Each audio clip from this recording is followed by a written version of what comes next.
Wait.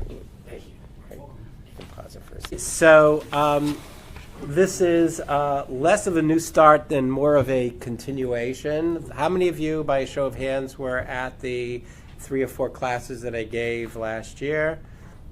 Okay, so what I'm going to do is, what I have here is a review of the 3 most important classes that deal with this idea, the building blocks we're going to build, this idea of Rav Kook's approach to Kodesh and Chol, right? The holy and the mundane, which is very loose terms. And again, in the first class that I gave, excuse me. Excuse me.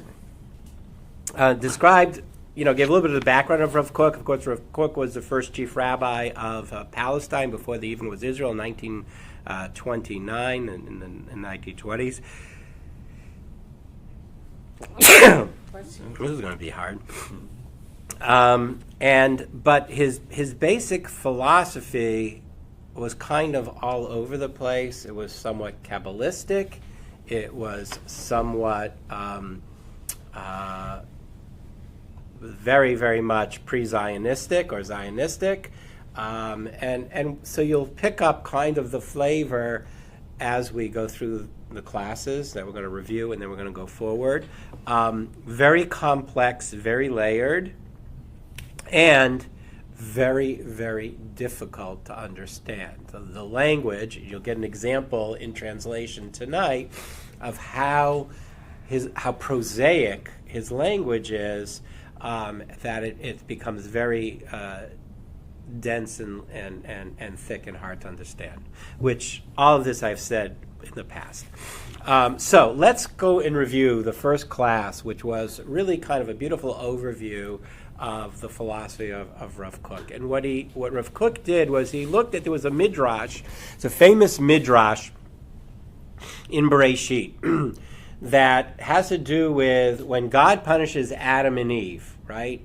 They're cursed for having eaten of the fruit of the tree of knowledge of good and evil.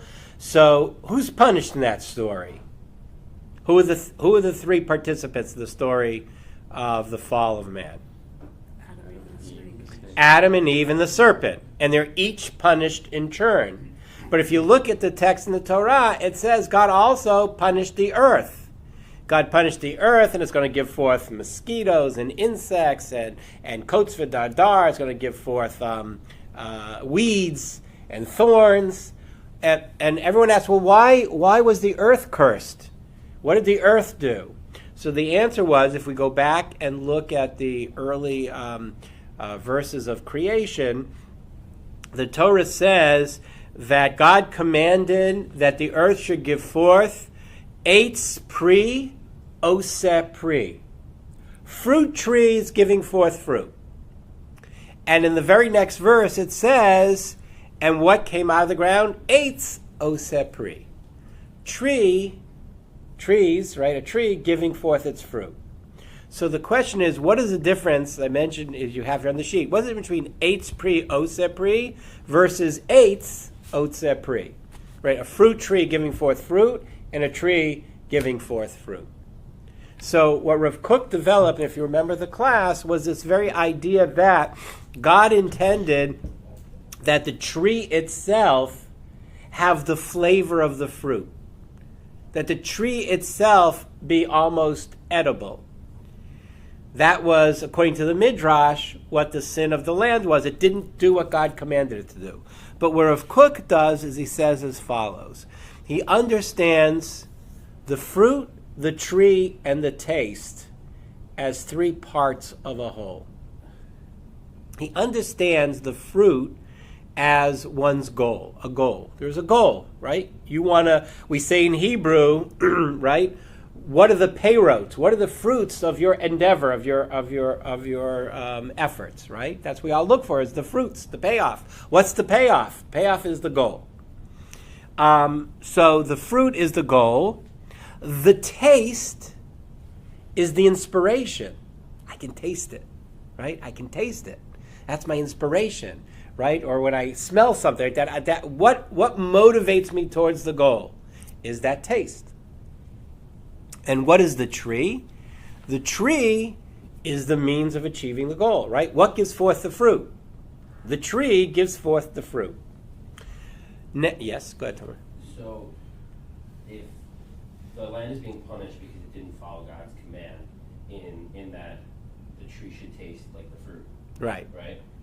Why is it only getting punished now? So that's a whole nother discussion because it's all being created. It's all happening in a matter of days. Like, until man. Like the second the tree comes up, you know what I mean? Like, why is it after? It's a good question. It doesn't tie into the topic today, but I think it has to do with nothing was truly operational until man was on the scene. To use it. Right, correct. So only then, tied into the punishment of man, which happened on the very same day he was created, could this really be operational? That's my understanding of it, to answer it. But it's a good question. It was my question when I read the Midrash as well. But this whole idea now goes back. Rav Kook looks at it and he says, so what was the difference what was the disconnect? What happened and what should have happened? And so the way Rav Kook looks at it, so beautiful about his philosophy, was that we all go through these processes of labor, right, of trying to get to certain goals. And it's only the goal, it's the taste of the goal that motivates us, and we only find satisfaction in the fruit at the end. Whereas what he says is, there should be inspiration all along the way. I should be inspired in the process, in the doing, not only in the arriving. Now, this finds manifestation, for example, in how Rav Kook, this will come up time and time again, how Rav Kook, there's extra sheets. I'm just reviewing the early classes for those that just arrived. So, for example, Rav Kook appreciated the secular Zionists that were building the land of Israel. Why? Because it isn't just the end goal to have a land of Israel, to have a lot of yeshivot, to have the yeshuv, it was the process along the way was inspirational and had value, had tom, had taste, had value. And that's how he valued even the secular Zionists, because they were building literally the roads and the infrastructure, and they were part of the process, therefore it had value, it had intrinsic value. So Rav Kook teaches that each step in the process of achieving a goal should be as tasteful and inspiring as the attainment of the goal itself. One should find meaning and splendor in the effort, not just in the end result or the accomplishment. So therefore, everybody who participated along the way has value. We see this also in learning. Right? This famous phrase, God doesn't count dapim, God doesn't count pages, God counts hours. Right? It's not how many pages, how many chapters was I able to read, and it's the effort that you put into it, the hours that you try to. You can spend an hour a day, a week trying to understand one verse, one word of the Torah, and you can spend hours and still not get at its meaning or totally understand what's being said, or a sugya or a piece of Gemara, whatever it happens to be. But there's value in the efforts, not just in arriving at some conclusion or some understanding. In fact, oftentimes we don't arrive at a definitive understanding. Okay, so that was lecture number 1. Clear? For those that just arrived, just very quickly, were you at the early first class that I gave? Or? I think I was. Okay. So for sure. So just very quickly to recap. In the early verses of the Torah, God commanded that the earth should give forth eitz pri oseh pri, fruit tree giving forth its fruit. But the very next verse says eitz oseh pri, a tree giving forth its fruit, and leaves out eitz pri, a fruit tree. And without going into the background, Rav Kook says, what is the difference between the two? What was missing? Why was the earth later on punished for that change? Because there should be taste, tom, in the tree itself. Not just the end result, the fruit, but the tree itself should have the tom, the taste of pri, because the whole process is important. Okay, that was class number 1. Very good. Second class was now a little more, that was easy to follow. That one you walked away and said, Geschmack, tastes good. That one, it was easy. The second one is much more difficult to understand, and much more Kabbalistic in its nature. And what I used then as an example was, you had to understand a black hole, right? What is a black hole? A black hole is a intense gravitational field. So great is the gravitational force of a black hole. The middle, it's empty, it's black, that it even sucks in what? Light. All the light that's around it. So Rav Kook had this idea of just the opposite. He said there is revealed light and there is hidden light. Now you can read light as being holiness, which is how he ultimately ends up finding this. And he says everything that God created in the physical universe has within it, suffused within it, holiness. That holiness he calls hidden light. And he says, but there is the revealed light, right? God, ultimately, it's God. We'll see a parallel to it in tonight's topic. There's like that center. Imagine instead of the black hole, remember I did a negative picture of a black hole where there was light in the middle, and then it was dark, but there were little threads of light being sucked in. What is the conduit for that hidden light to be brought forth into the center? He says, by the way, that light emanates or finds its in the land of Israel and through the holy people, through the Jew, right? Or la goyim, a light unto the nations, and through our fealty to Torah and to mitzvah, without going too deep into it. We are the conduit, both in the physical world, as I said in other lectures, through the halacha, right, how we utilize things, we elevate to a level of holiness. So when we take grapes and make wine out of it, and then say, Borei Pri Hagafen, or make Kiddush, we bring out the holiness that's in that wine. When we elevate our speech towards between one person and another, we bring out the holiness in speech. He takes it further and says this is true of the nations of the world, that even amongst our quote-unquote enemies, there is the potential for that kind of light, and it all goes towards a central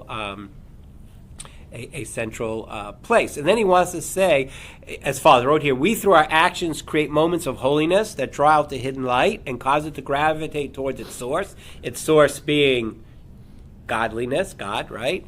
Shabbat, so there's what he discusses there, I don't want to go into in depth, is there are holy people, place, and time. So Shabbat and festivals, again, building the land of Israel, all conductors for this hidden light.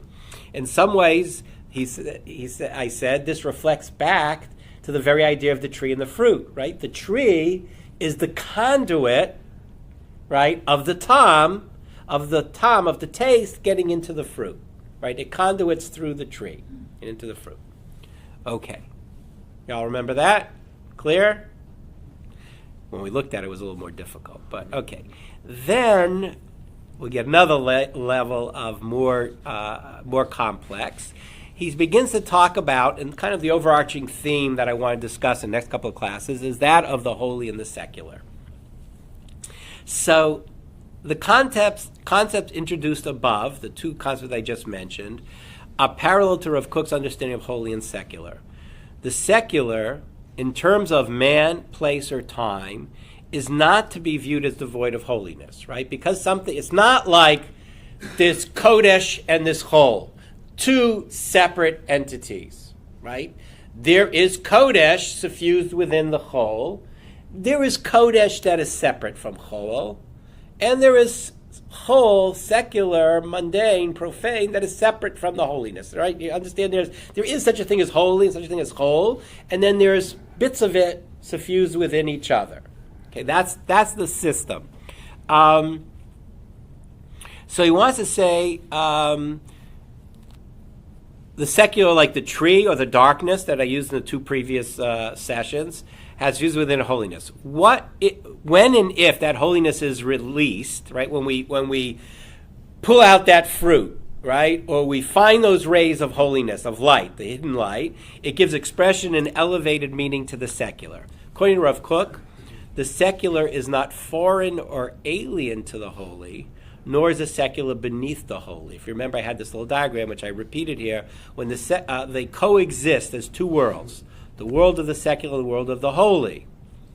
When the secular world gives expression to its hidden holiness that is contained within it, right, through the holy, that is the lower level holiness, then a third elevated strata can be attained, which Rav Kook calls the Holy of Holies. In other words, if you look at the pyramid on the bottom of the first page, when, for example, we, as a Torah observant people, right, that's a certain level that's that lower level holiness. When we utilize the halacha, right, utilize our actions. And we'll see it's not just the halacha. We'll see in a moment our humanity and other things vis-a-vis the secular, the mundane world, or other people or other nations, right? When we draw out that light, what do? We then give expression to this upper holiness, what he calls the kache kache, which we'll see in a moment he also calls the Kodesh Elyon, the higher light, the higher sanctity. Okay, so there is this kind of pyramid, this hierarchy that he creates, this idea of there's a plane in which holiness and mundane exist side by side, which, by the way, is part of creation, right? What was the last thing created? What? What was created after man? Shabbat. Menucha. Shabbat was created as part of the 7 days of creation. Right? That's what God created. What is Shabbat? Shabbat was his withdrawing from creating, right? From being creative. And he created Shabbat, holiness. The Kadeshota, the first thing that was what was the first thing that was made Kadosh? What was the first thing that was sanctified? The seventh day. But a week is 7 days, right? A week isn't 6 days. And here we have side by side. We have 6 days of what? Of Chol, and 1 day of Kadosh. That's a week. That's the physical world. That's the universe. It's not one above the other. They're side by side, and one impacts the other, right? What do we say about Shabbat? Taste of the world to come. Oh, that's also true. So Shabbat, where we're able to bring out that light, gives us a taste of the what? The Or Elyon, the upper holiness, right? The upper light. We get a taste of that on Shabbat, but it's interesting. What does it take for us? I don't know if it's a midrash. There's a song. Just one Shabbos, and we'll all be free. You ever seen that? Heard that song? I think it's a Mordechai Ben David song. It's not true. It takes 2 Shabboses, with 2 Shabbatot. Why does it take 2? To fully observe, it takes 2 Shabbats. Why? Because Shabbat does what? Shabbat, on the one hand, leads us into the following week. On the other hand, takes us out of a week of work and toil and labor and all of that mundaneness into a sense of holiness. We have to bracket it. Really, we have to bracket those 6 days with Shabbat on both ends, which, by the way, is what we do with Shabbat itself, right? We bracket Shabbat. According to Maimonides, how we bracket Shabbat? Candlelighting and Havdalah, very good. And Havdalah is just 2 parts to Havdalah, really 3. But what are the 2 main parts of Havdalah? Candle and wine. How do we bring in Shabbat? Candles and wine. Right? We bracket Shabbat. And if you think about it, wine really represents the physical. Yayin yisabach levav enosh, right? Wine gladdens the heart of man, says in Psalms, right? In Tehillim. Right? That's the physical. That's how we elevate ourselves physically. And candles, as we know, Hanukkah's coming, is all about the what? The spiritual. Candles are very spiritual. Okay. So that idea of the holy and secular being side by side is really the next step. Okay, those were the 3 classes. There was one other class, but didn't really deal with this. Those are the 3 classes that form the first part of the foundation of where we want to go. Now, I want to stray. Yes, sir. This may be assumed, but I just, as you're talking, reading this, Does he specify what exactly he means by the secular, or is it assumed? Well, the Hebrew word is whole. Right. So whole means, it can mean a lot of things. It means mundane. It means secular. I think he uses it in all those phrases. We can refer to the non-Jew. It refers to the uninitiated Jew. I must have a reaction to something. I apologize. So I just want to continue a little bit on the other page. Here. I don't know if this helps you at all.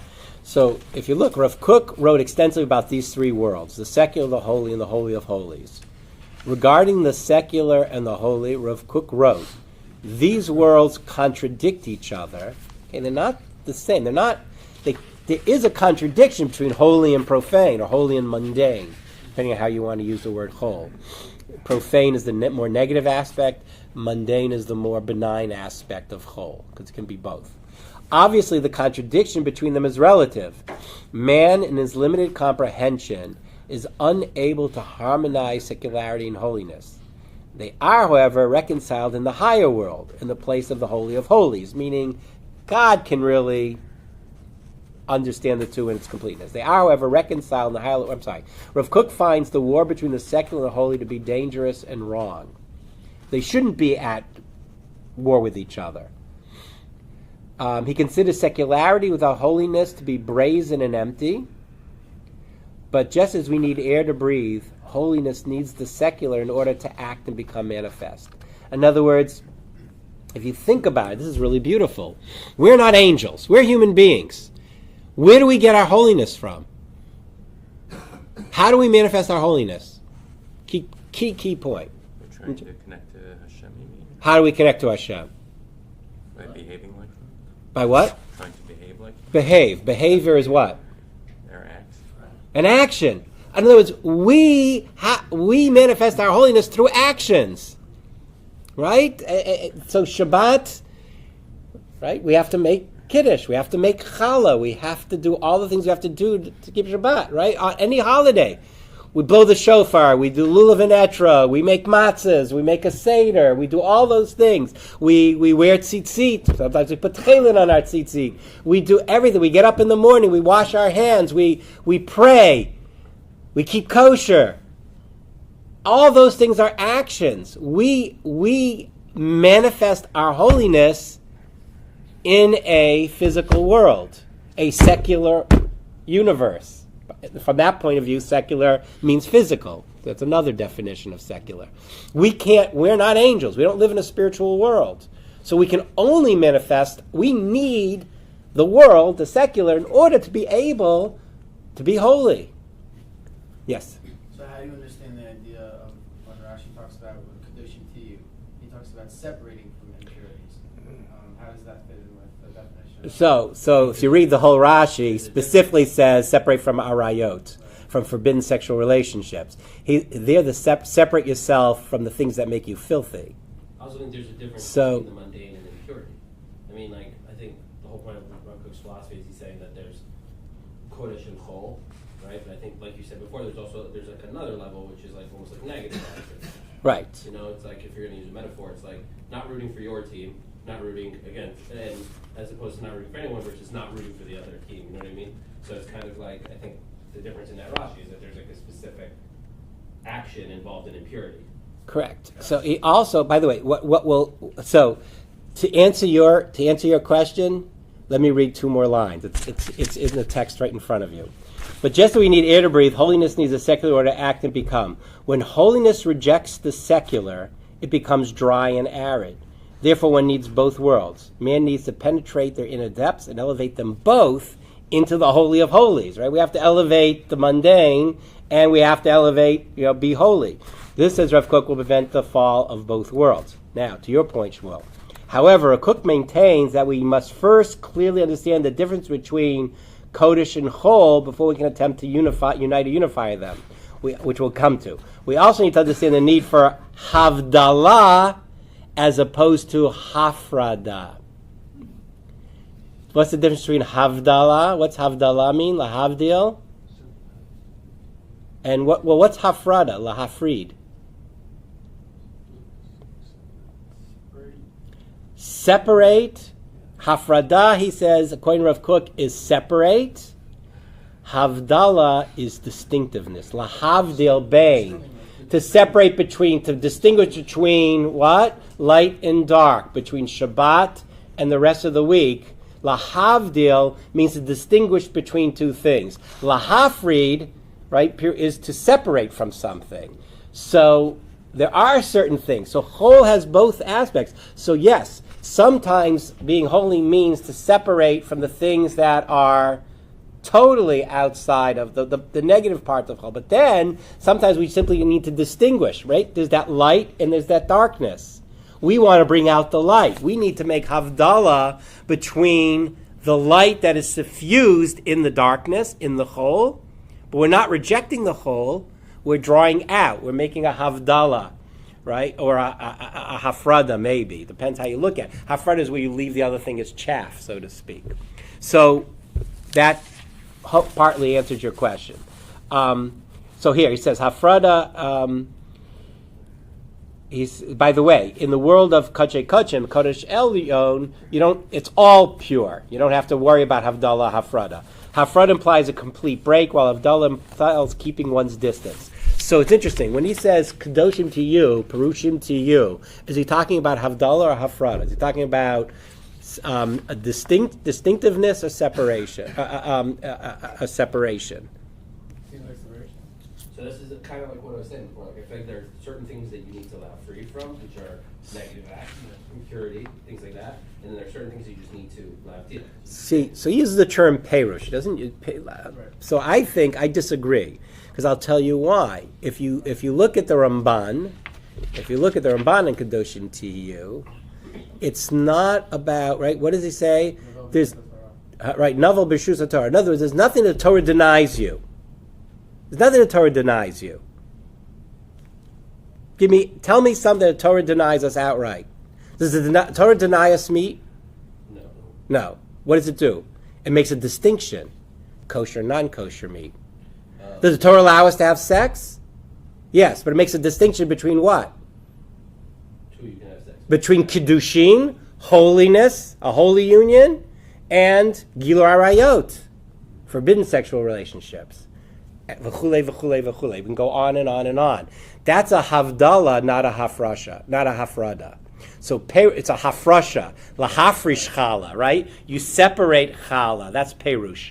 You're separating from something, but you're not saying throw it all out. You can't have. In fact, what you mafrish becomes holy, becomes sanctified, right? You have to give it to one time. The Beit HaMikdash, you gave it to the Kohen. Now we have to burn it because we can't do that. Correct. Lahafrish versus lahafrid. Lahafrid is something you have to reject. So there are aspects of chol that do need to be rejected, but there are aspects of chol of the secular. Simply, we need to distinguish it, and sometimes by distinguishing it, we're able to elevate either part of it, maybe even all of it. So that's why I say it's very nuanced. But it's good that you brought up that question because it gave texture to all of this. No pun intended. Okay, so that was all review. Now let's do something new. And I'm going to tell you why I chose this. It's a little bit of a deviation, but yet it also adds another layer of foundation. And it has to do, you'll see very, very, very quickly, with it can't get any more visceral than today. And you'll see. I'll let you all figure it out. So in a minute, we're going to read it inside, and it's very interesting, and you'll get a sense of the depth of Rav Kook's language. So I'll pass these around, but don't look at it yet, because if I don't do it outside, you will not understand it inside. You wrote in Hebrew? He wrote in Hebrew. This is the original. He wrote in a very, very high-level poetic Hebrew. I don't know if he was instrumental in the modernization of the language. He was very close with Yehuda, who wrote the. Eliezer ben Yehuda was one of his closest associates. He was not at all roads. Correct. Not the first of people like that he hung around with. Okay, so now we're going to talk about a little bit the conflict between opinion and belief, but here's what he says. He says there are three forces that exist in the world, in society. The holy, i.e. read that, religious. Community or country, nationalistic force. And the universal ethical, or what he calls the humanist force. Right? So you got it. Religion, nationalism, and universalism.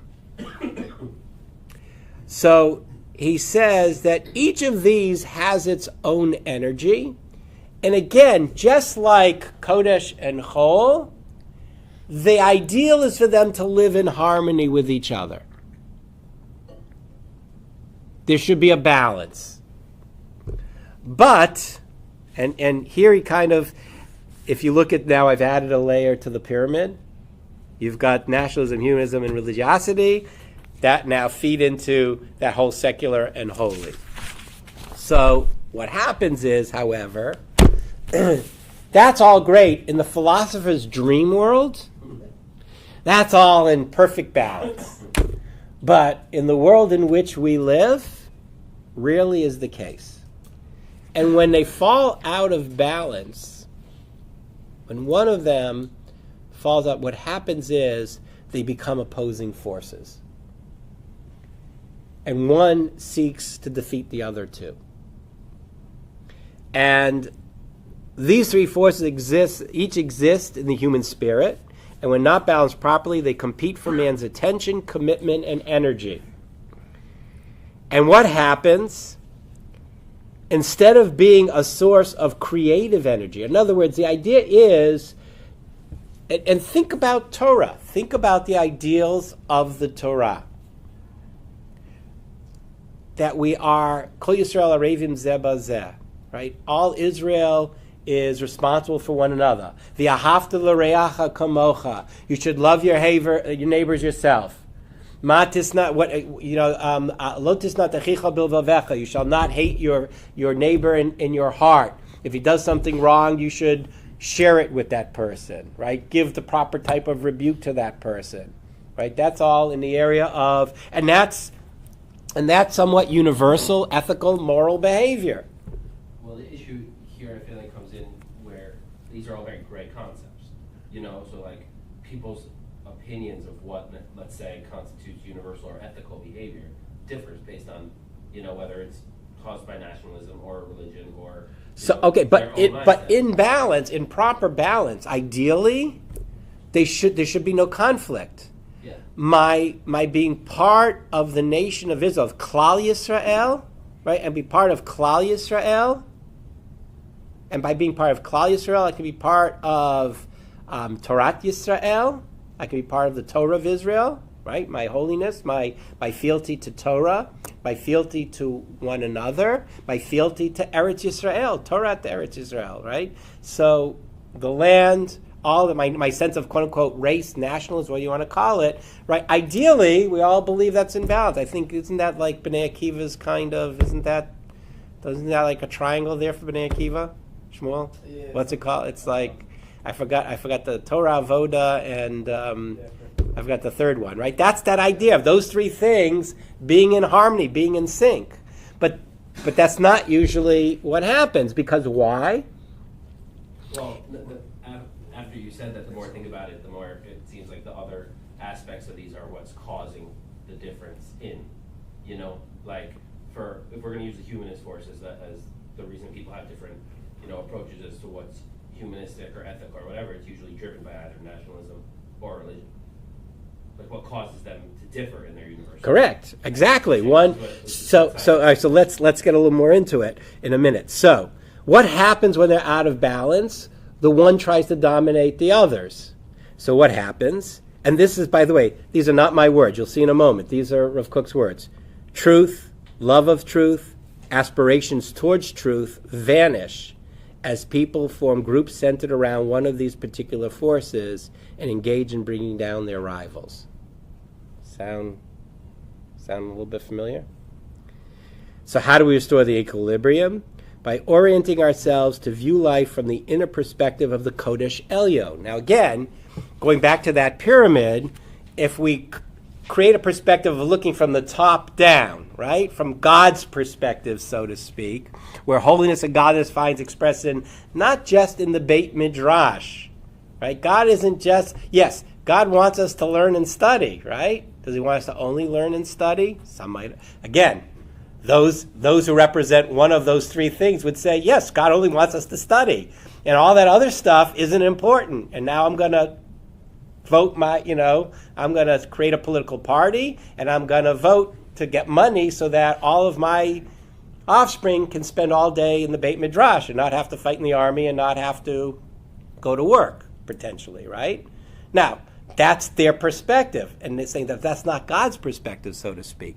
Where holiness and godliness find expression not just in the Beit Midrash, but in the broad endeavors of humanity. Remember, that's Rav Kook. That's what put Rav Kook at odds with a lot of the rabbinic leadership, particularly in Yerushalayim. Remember, Rav Kook started out, when he got to Israel, as the chief rabbi of Tel Aviv, right? And then he finally became chief rabbi of Israel. But he had a lot of dissonance with a lot of the rabbis, particularly in Yerushalayim, who did not share his more universalistic approach to all of this. But this is his philosophy. This is how he builds the pieces of it for how he perceived, right, being able. Therefore, in balance, I can appreciate the secular Zionist.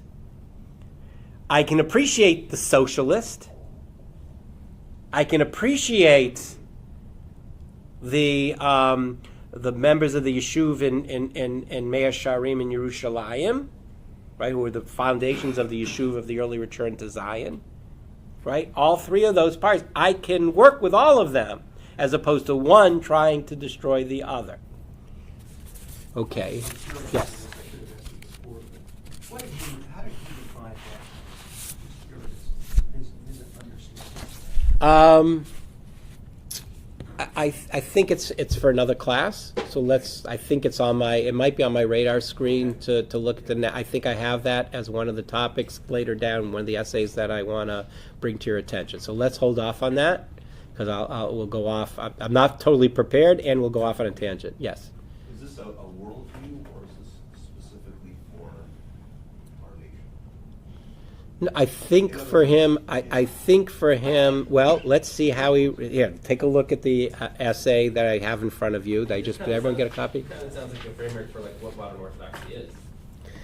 Well, again, that's why, Rav Kook, a lot of people, so the religious Zionists in Israel, Rav Kook is their Rebbe. In the United States, Rav Soloveitchik is the father of modern orthodoxy. For Dati Leumi, it's Rav Kook, some distillation, different rabbis of Rav Kook for that very reason. So look at how he writes. If you take the sheet, chapter 18 of Arot HaTechiyah, 3 forces are wrestling now in our camp. Who is he speaking to? The world. Huh? The world, no? Well, Israel. I think he's speaking to the citizens of Israel, particularly at this point.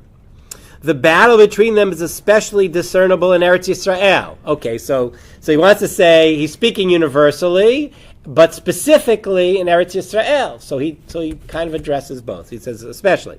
But their effects draw from the life of the nation at large. So he's talking about Jewish peoplehood, and specifically Jews in Israel. That's what he's talking about. He's talking about Jewish peoplehood.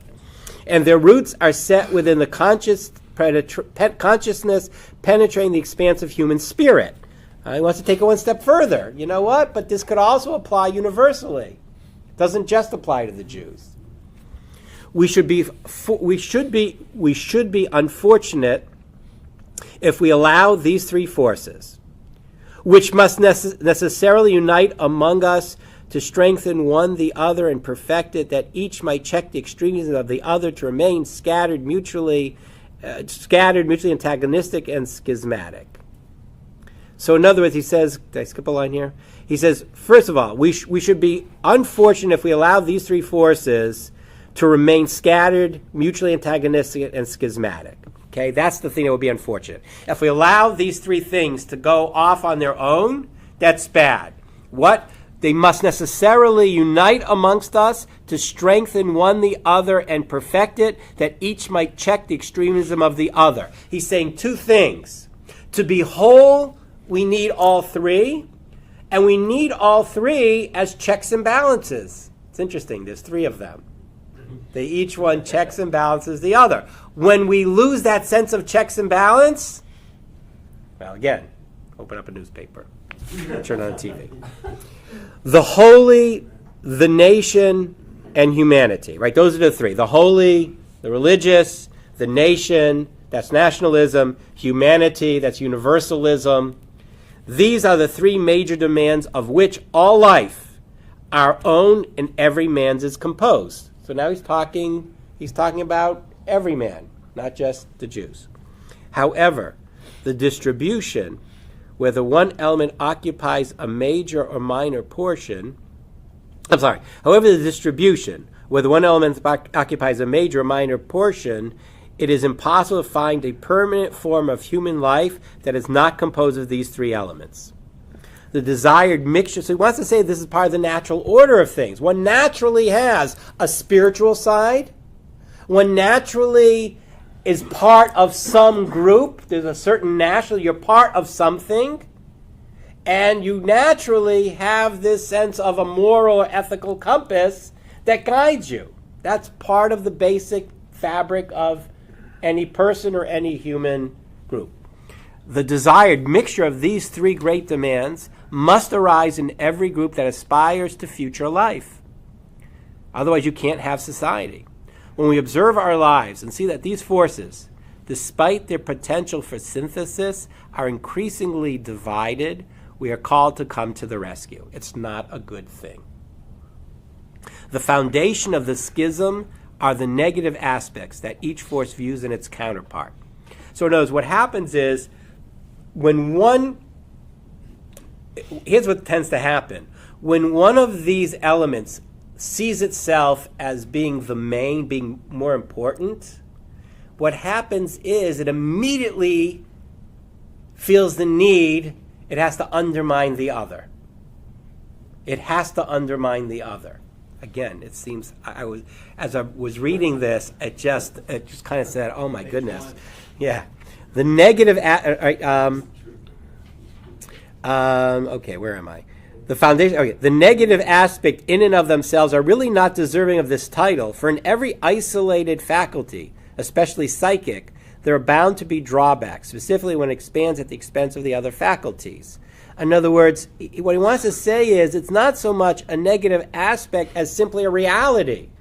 When they fall out of equilibrium, these three things, then they fall into this need to deflate the other, to inflate the one.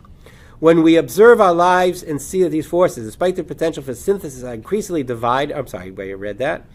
In this. Yes. In this, there is no discrimination between the holy and the secular. All must enter under the line of measure and all require proportion. As you can't say one is more important than the other, because they're all part of the whole. Torah demands all three of these things. There is a particularistic and a universalistic aspect to Judaism. And there is a religious, spiritual aspect. And the Torah does not quantify one above the other. Even the Holy Spirit, which rests on the prophets, rests in proportion. But divisiveness, where there should have been unity, brings about the gradual emptying of the Spirit. That's what happens when this internecine kind of fighting or attempting to rise above the others or destroy the others. What does it do? It saps our spiritual energy. It doesn't help. Positive awareness gradually dissipates because of the intensifying shrinking of that particular faculty, which stubbornly resists the nature of spirit to unite with complementary elements. Fighting, it's funny, fighting to be separate rather than come together drains us spiritually. That's what he's saying. And again, he's speaking again, particularly to the citizens of Israel. This fight is draining our national spirit. Instead, a negative awareness comes to nurture life. Then each master of some specific faculty is filled with fiery energy vis-a-vis his negation of the other faculty, or faculty it refuses to recognize. As what happens, that spirit of that positive spirit gives way to a negative spiritual energy, right? We all think we're right? We all think we have the answer, and then what happens is it becomes a negation, a energy. But where's the energy? All is the energy in creating something? Is it creative energy? I forgot to say that. What he basically says is when you're in unity, there's a creative energy. That's what he calls it, spiritual energy. Where does all the energy go? It's all in negative energy. What? And being negative. It's all in negative energy. The energy goes in negating of the other faculty or faculties that it refuses to recognize. In such a lifestyle, the situation is terrible, the spirit broken, the position of truth, its inner awareness together with its love, falters and disappears by virtue of the fact that it, truth, has been parceled. Should I read that again? Yeah. In such a lifestyle, again, where you're fighting to negate the other aspects, the situation is terrible, the spirit broken, the position of truth, its inner awareness, together with its love, falters and disappears by virtue of the fact that it, truth, has been parceled. When we're in opposition, all of this happens. Negativity, anger, lack of truth, inner awareness. The three official parties in the life of our nation, one, the Orthodox Party, as we are accustomed to call it, which carries the banner of the holy. Now this is more historical. Pitches stridently, jealously, bitterly for Torah and commandments and faith and all that is holy in Israel. So he says, all right, there's the wampus, there's the holy. The second, the New Nationalist Party, by that I think he means Zionism, campaigns for all the aspirations of the nationalist tendency, which comprises much of the pure naturalism of the nation, right? The idea of wanting to be one nation, which desires to renew its national life, right? We want to have sovereignty again over our own land, over our own lives. That's Zionism. After it was so long hidden within due to the violence of the bitter exile, and much of that which is absorbed from other nations, which it desires to recognize as positive, inasmuch as deems it fitting for itself, the Jewish people as well. So that's the second one. The third is the Liberal Party. By this, I think he means maybe socialism, or the Labor Party. Okay, maybe the Labor Party, which not so long ago carried the banner of enlightenment, whose influence is still great in wide circles, does not fit into the nationalist scheme. I'm not so sure if he's talking about the Labor Party. I think he's talking, and seeks the universal human content of the Enlightenment. I think he's talking about socialism, Zionism, socialism, culture, ethics, and so forth. It is understood that in a healthy state, there is a need for these three forces together. It must always aspire to come to this healthy state in which these three forces together will reign in all of the plenitude and goodness in a whole harmonious state in which there is neither lack nor superfluity, for the holy, the nation, and man will cleave together in a love lofty and practical. In other words, the religious needs the state. We need to have sovereignty. We need to reclaim our Jewish identity. And there also needs to be some of those universal ideals, ethics, and values. That's what really will make the perfect nation state, if you will. The individuals and also the parties, each of whom finds his talents best suited for one of these three elements, will congregate together in worthy friendship to recognize each the positive mission of his companion. Now, I'll tell you something that's very interesting. It doesn't say that they all agree with each other. It doesn't say that there's three clearly different needs or ideals. What does it say? It doesn't say that I have to accept. This is all about tolerance. What is the tolerance? That I recognize the other. Listen again what he says. The individuals and also the parties, each of whom finds his talent best suited for one of these three elements. I'm a religious Jew. I want to sit and learn. I want to aspire to be able to keep Shabbat without stores being open and without cars driving through my neighborhood. That's what I aspire to. Will congregate together in worthy friendship to recognize each the positive mission of its companion. It's about recognition. I want to digress, but it's not a digression. Last year, I don't know if any of you in this room were part of it, there was an attempt through the Federation to create a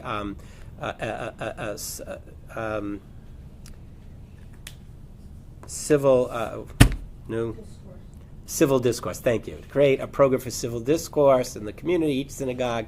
We had a small group, Al Demby, Ari Berger, I'm trying to remember who else. We met and we talked. And my whole feeling about civil discourse, what really initiated it, talk about being on the front page, was really the divisiveness within the Jewish community over the Iran deal, right? And which is no longer a deal anymore, right? And there were people who were vehemently on one side or the other, to support it, to not support it. And what I tried to use as an example was, we need, it reminded me of, what was the movie with Jack Nicholson and Tom Cruise? A Few Good Men? A Few Good Men. Anyone know what movie I'm talking about? Yeah. Where, right, you can't handle the truth. He says it was about this general who overstepped his authority and led to the murder of a couple of soldiers. But his line is, "You need me on that wall. You need me on that wall." So you know what? It's true. We need people on that wall saying, "This is dangerous. Iran is dangerous."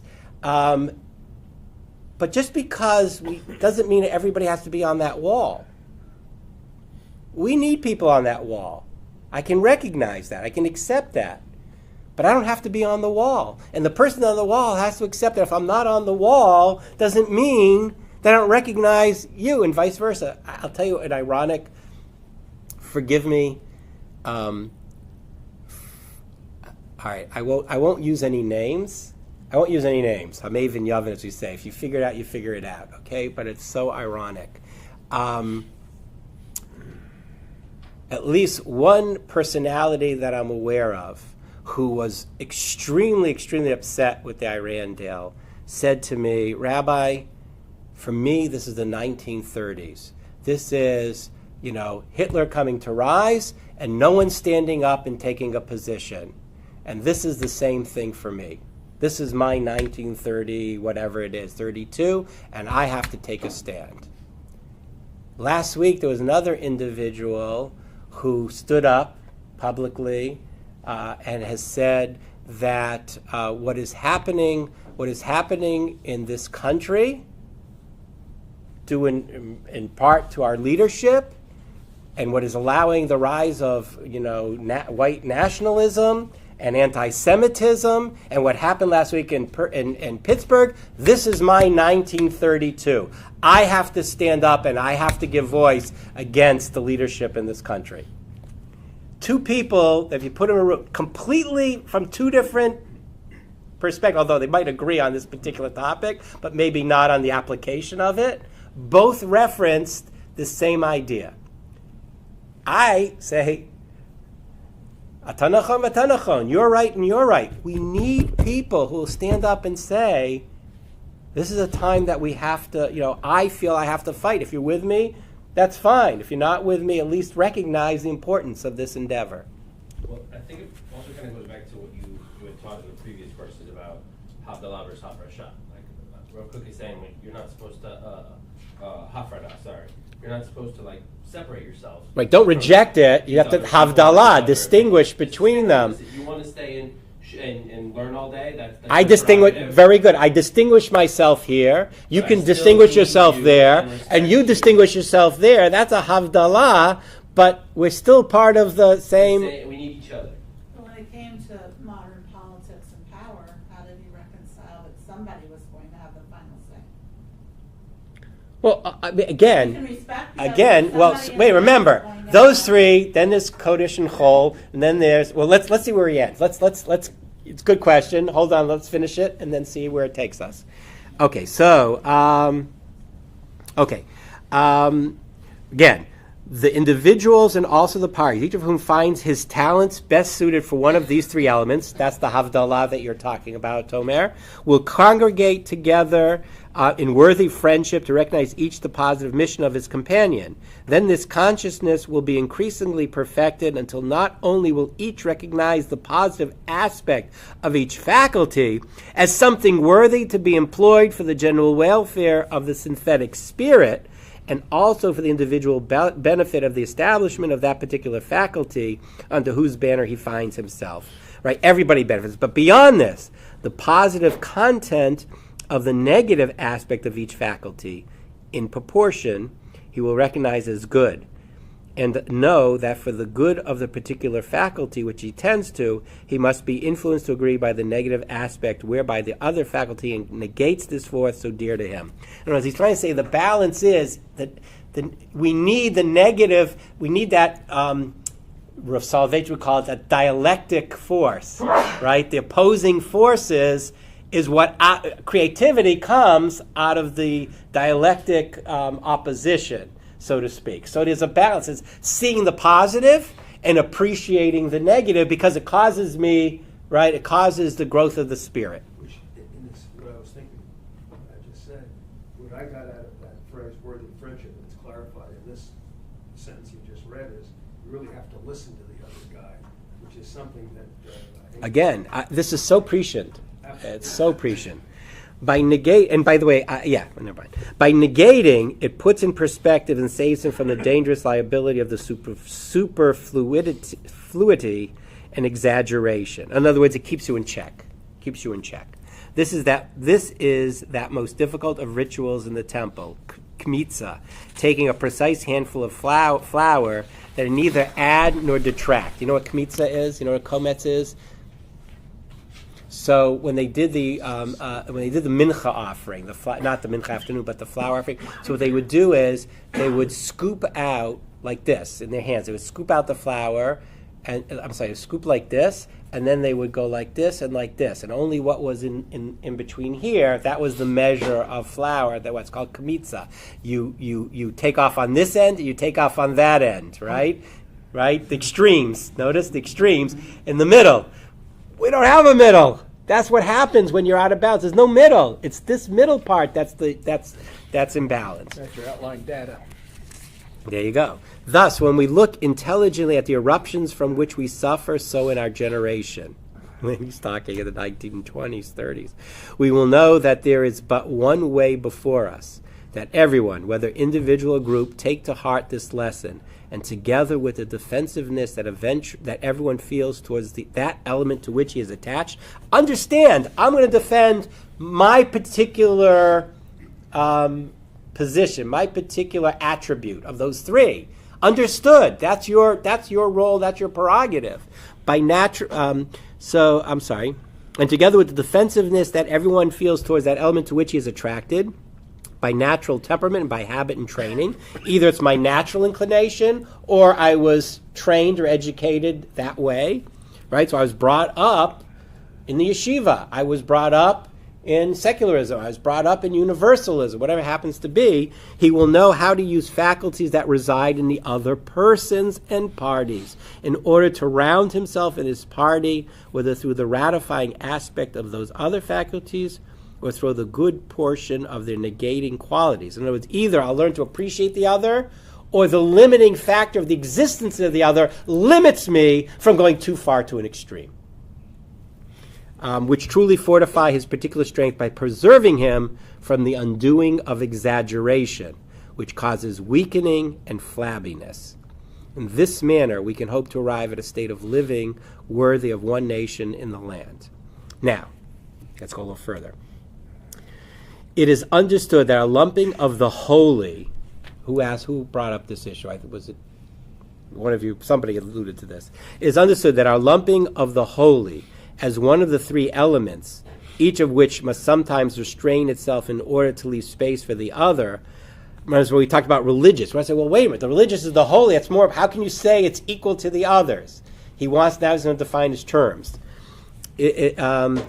So again, it is understood that our lumping of the holy as one of the three elements, each of which must sometimes restrain itself in order to leave space for the other, applies only to the technical and practical side of the holy, and to the intellectual and emotional sides that relate thereto. However, the essence of supernal holiness, the Kodesh Elyon, Kodesh Kodshim in the pyramid, he's not talking about that. That's not the holiness he's talking about. It's a lower level, is the general subject. That's the goal. This very restraint is part of its task, just as the tasks that come to perfect the world and life carry their blessings from the holy. In other words, that foundation of those three then lead into the next level, ultimately to true holiness, the Kodesh Elyon.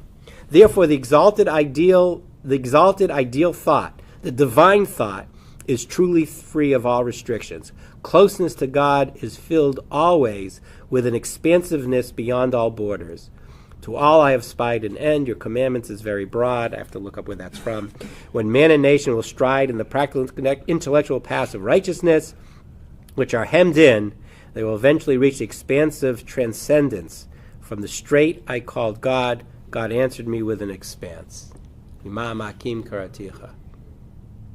Who translated this? Hmm? Who translated? This was done by Betzalel Naor. Betzalel Naor did all of the early translations of all of Rav Kook's works, and now there are newer translations. But he done, if you go online and look up Rav Kook in English, almost all the books are by Betzalel Naor. Okay. So, you know what the takeaway from all of this is? Go vote tomorrow. Thank you all. I will get back to more of his stuff, so other stuff.